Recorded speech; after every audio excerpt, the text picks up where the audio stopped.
Welcome to Heart Nurses, brought to you by the Preventive Cardiovascular Nurses Association. PCNA's mission is to promote nurses as leaders in cardiovascular disease prevention and management.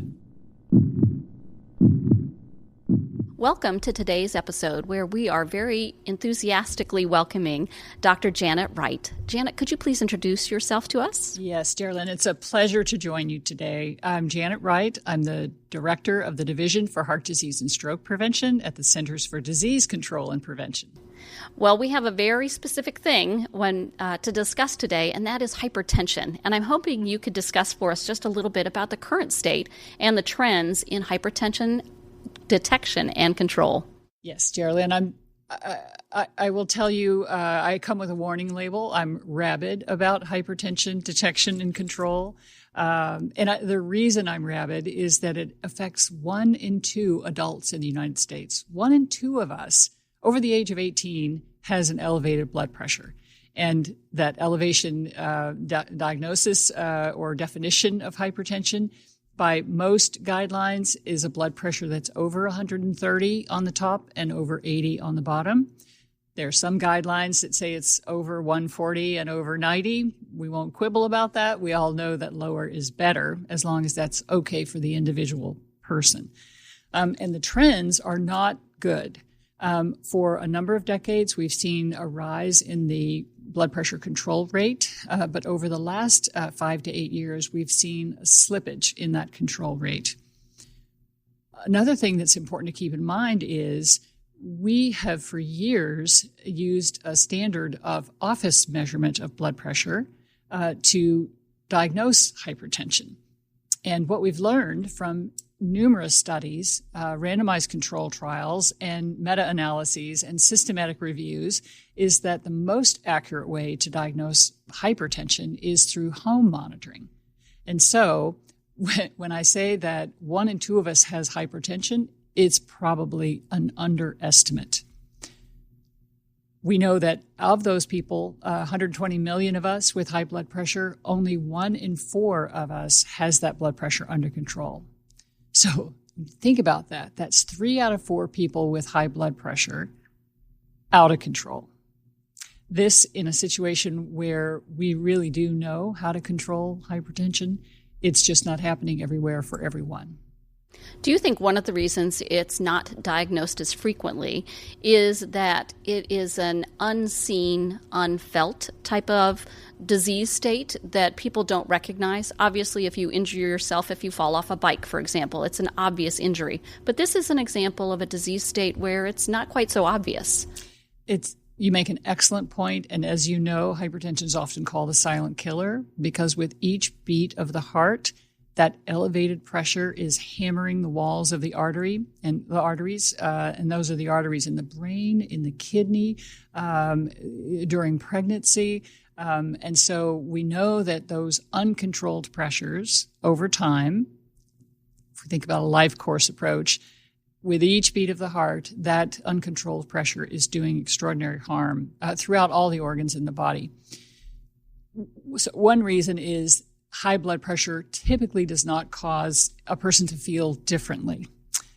A second reason is we're dealing with a very dynamic situation.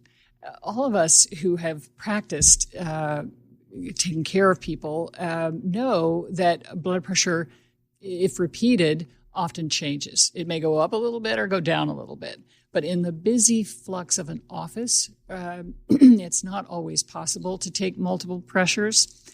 And really, the important thing is an individual is not in their normal environment when they're in an office setting, a clinical setting. And so, again, evidence has shown that in order to get a really good read on someone's blood pressure, we need to look at a pattern of readings, ideally taken over several weeks' time, once in the morning, once, twice in the morning, once in the afternoon, to find out if the pressures in the office are reflective of that person's real blood pressure. And I know there's been a lot of discussion about how to effectively take a blood pressure reading. And so I suspect both in the clinical setting and at home that you might see some diversity in those readings just based on whether or not someone has been, for example, taking their bike. Maybe they rode their bike to your office and now they're immediately in the exam room and they've got an elevated pressure. Or perhaps we don't have their arm resting in the right position. Would you say that that's adding to some of the complexity of this?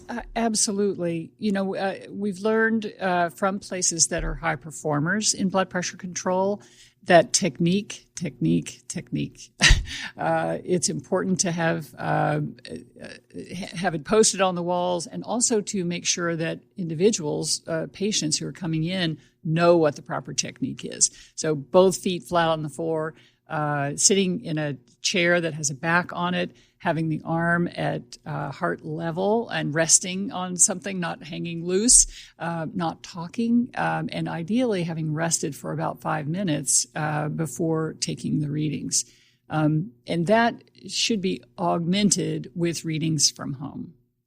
I have noticed when I have gone to the provider's office over the last 5 to 10 years, there really is an unequal application of those very important standards that you've just described. So even when I'm a patient in another clinician's room, I'm very aware of what I am supposed to be doing. So I uncross my legs, I put my arm out, I'm trying not to talk, even though when you go to the provider, there's a lot of questions to ask. And so there are a lot of things going on. So I appreciate that sometimes we don't even recognize that we haven't used the proper technique.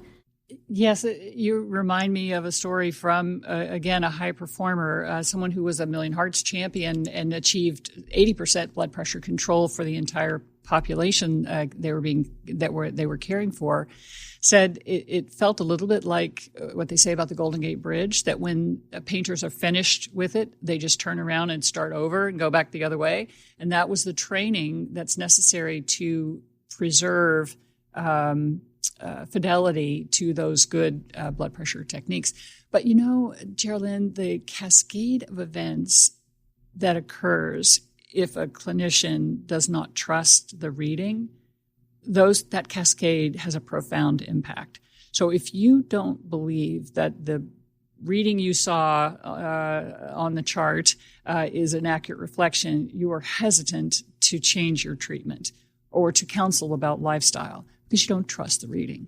And so we found over time that having that pattern, seeing the rise and fall, making sure that you're not dealing with either masked or white coat hypertension, the confidence that comes from the patterns of home readings allow you to proceed with treatment, or to make you feel confident the person doesn't need medication, which is also fabulous. So it's about making sure that accurate, pristine technique leads to accurate diagnosis. We are going to take a quick break, and we will be right back. For more education, resources, and tools for your clinical practice, visit pcna.net. You'll find CE courses, patient handouts, and more, all free to access. Visit pcna.net.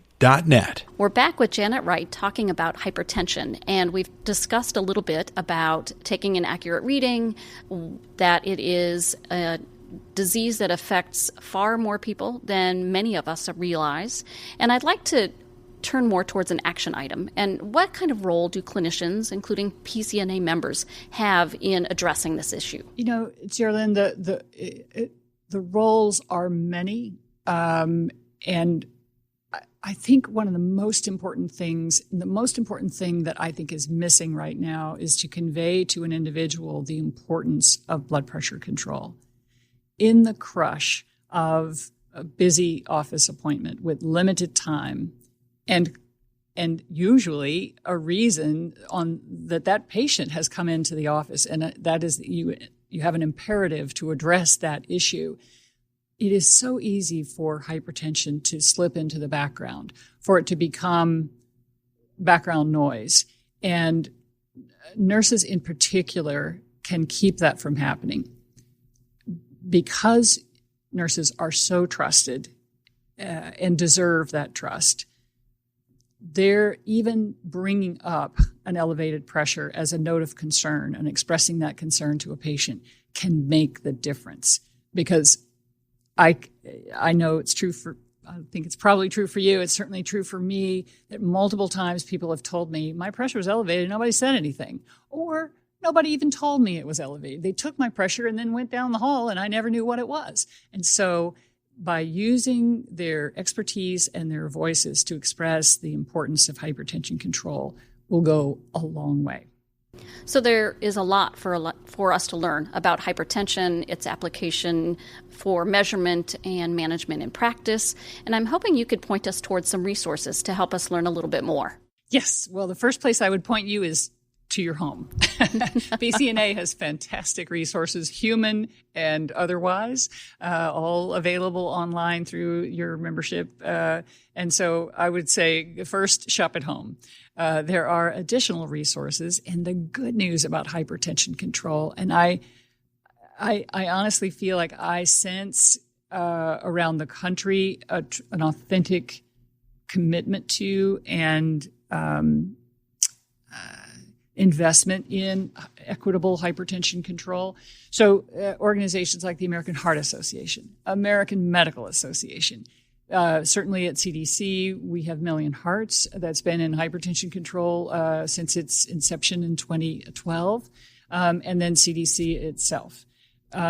We are seeing huge amount of collaboration across the Department of Health and Human Services through 12 agencies, all deeply invested in equitable detection and control, as well as the lifestyle and community-based improvements that can help people get healthy and stay healthy and maybe need less medication.